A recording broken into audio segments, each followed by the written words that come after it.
రాజవంశం మనదే, రాజు వంశం మనదే. రాజు కొడుకుని నేను. ఆమె రాజవంశం, రాజనగర్ ఇదంతా.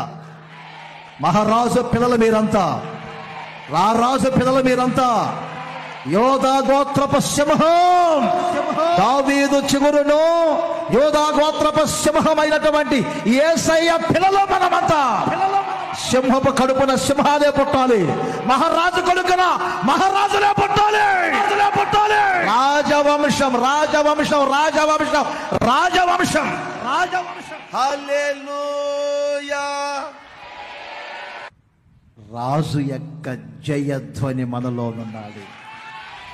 ఆమేన్ ఆమేన్ చెప్పండి గట్టిగా. రాజవంశం. మనం ఎవరమే? అనామకులం కాదు. మన వంశం వేరు, మన జాతి వేరు. అన్యజనుల వలె కామోతురతనందు నడిపించబడే జాతి కాదు మంది. మీరు ఇంటిలో ఉన్నా, వీధిలో ఉన్నా, ఏ ఊరిలో ఉన్నా, పట్టణంలో ఉన్నా, ఆఫీసులో ఉన్నా రాజవంశముగా ఉండాలి.